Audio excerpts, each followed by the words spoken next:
നമ്മൾ ചരിത്രമൊക്കെ എടുത്തു നോക്കിയാൽ കൂടുതലും കാണുന്നത് ഭൂമിക്ക് വേണ്ടിയുള്ള യുദ്ധങ്ങളായിരിക്കും അല്ലേ? ഇനി ഇതിഹാസങ്ങളാണെങ്കിലോ അവിടെ അഭിമാനത്തിനു വേണ്ടിയുള്ള പോരാട്ടങ്ങൾ കാണാം.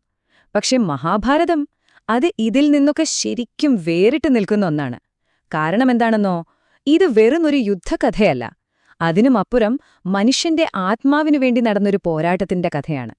അപ്പോൾ നമുക്ക് ഈ ഇതിഹാസത്തിന്റെ ആഴങ്ങളിലേക്ക് ഇറങ്ങിച്ചെന്നാലോ? ഒന്ന് ആലോചിച്ചു നോക്കിയേ, വെറും 18 ദിവസം. ആ 18 ദിവസം കൊണ്ട് കുരുക്ഷേത്രത്തിന്റെ മണ്ണിൽ വീണത് എത്ര പേരാണെന്നറിയാമോ? 18 മില്യൺ. അതായത് 1,80,00,000 യോദ്ധാക്കൾ. ഇത് ഒരു യുദ്ധത്തിന്റെ കണക്ക് എന്നൊന്നും പറയാൻ പറ്റില്ല. ഇത് ഒരു തലമുറയുടെ, ഒരു വംശത്തിന്റെ തന്നെ നാശത്തിന്റെ കണക്കാണ്. ശരിക്കും പറഞ്ഞാൽ അതൊരു യുദ്ധം പോലും ആയിരുന്നില്ല, ഒരു മഹാപ്രളയം തന്നെയായിരുന്നു അത്. അപ്പോ എങ്ങനെയാണ് കാര്യങ്ങള് ഇത്രയും വലിയൊരു നാശത്തിലേക്കെത്തിയത്? ഈ കഥ തുടങ്ങുന്നത് ഒരു രാജ്യം രണ്ടായി പിളർന്നതുകൊണ്ടൊന്നുമല്ല. അല്ല, അതിനു മുൻപ് ഒരേ കുടുംബത്തിലെ സഹോദരങ്ങളുടെ ഹൃദയങ്ങൾ രണ്ടായി പിളർന്നതുകൊണ്ടാണ്. ധർമ്മത്തിന്റെ പേരിൽ തുടങ്ങിയ ആ തർക്കം എങ്ങനെയാണ് പാണ്ഡവരെയും കൗരവരെയും ഒരു യുദ്ധമുഖത്ത് നേർക്കുനേർ കൊണ്ടു നിർത്തിയതെന്ന് നമുക്ക് നോക്കാം. അപ്പം നോക്കൂ, ആ വ്യത്യാസം ശരിക്കും വ്യക്തമാണ്. ഒരു സൈഡിൽ പാണ്ഡവർ, ധർമ്മവും കടമയും സമാധാനവുമൊക്കെയായിരുന്നു അവരുടെ വഴി. മറുവശത്തോ കൗരവർ, അവരുടെ കയ്യിലുണ്ടായിരുന്നത് അത്യാഗ്രഹവും അഹങ്കാരവും അധികാരത്തോടുള്ള അടങ്ങാത്ത മോഹവും മാത്രം. എന്നിട്ട് കൗരവരുടെ നേതാവായ ദുര്യോധനൻ എന്തു ചെയ്തു?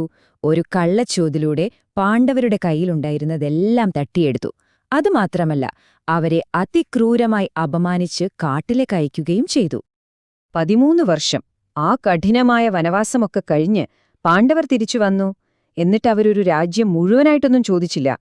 ജീവിക്കാൻ വേണ്ടി വെറും 5 ഗ്രാമങ്ങൾ അത്ര ചോദിച്ചുള്ളൂ. പക്ഷേ ദുര്യോധനന്റെ അഹങ്കാരത്തിനു മുന്നിൽ ആ ചെറിയ ആവശ്യം പോലും ഒന്നുമല്ലായിരുന്നു. അവന്റെ മറുപടി എന്തായിരുന്നെന്നോ? ഒരു സൂചികുത്തു മണ്ണുപോലും ഞാൻ തരില്ല. ആ ഒറ്റ വാക്കിൽ സമാധാനത്തിനുള്ള അവസാന വാതിലും എന്നേക്കുമായി അടഞ്ഞുപോയി.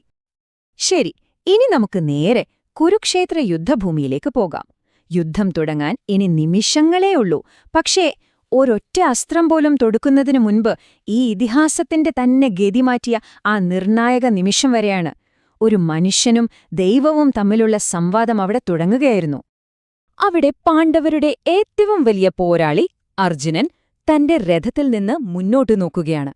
ശത്രുനിരയിൽ നിൽക്കുന്നത് ആരൊക്കെയാണെന്നോ?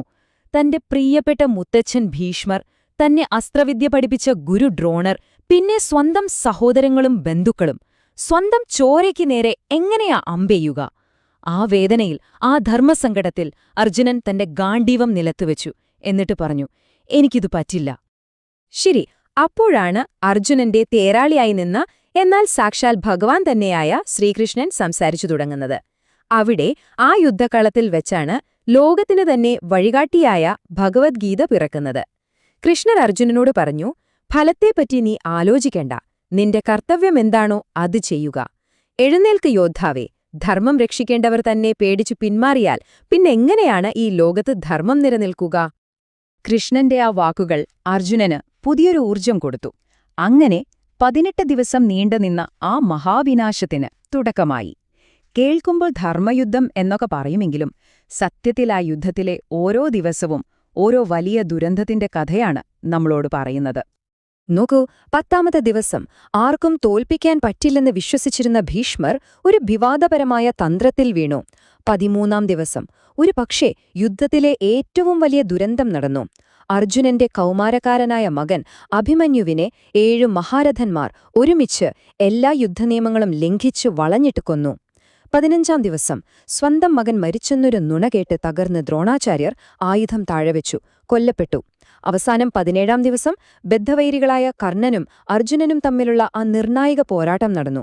അതിൽ കർണനും കൊല്ലപ്പെട്ടു. അങ്ങനെ 18 ദിവസങ്ങൾ കഴിഞ്ഞു. വാളുകളുടെ ശബ്ദം നിന്നു. യുദ്ധം അവസാനിച്ചു. പാണ്ഡവർ ജയിച്ചു. പക്ഷേ ആ വിജയത്തിനു ശേഷം അവർ കണ്ട കാഴ്ചയെന്തായിരുന്നു? ശവങ്ങൾ നിറഞ്ഞ് ഭയാനകമായി നിശബ്ദമായ ആ യുദ്ധക്കളത്തിൽ ശരിക്കും എന്താണ് ബാക്കിയുണ്ടായിരുന്നത്? അതെ, 18ാം ദിവസം ദുര്യോധനനും വീണതോടെ പാണ്ഡവർ യുദ്ധം ജയിച്ചു. കണക്കുകൾ പ്രകാരം വിജയം അവർക്കായിരുന്നു. പക്ഷേ ശരിക്കും എന്താണവർ നേടിയത്?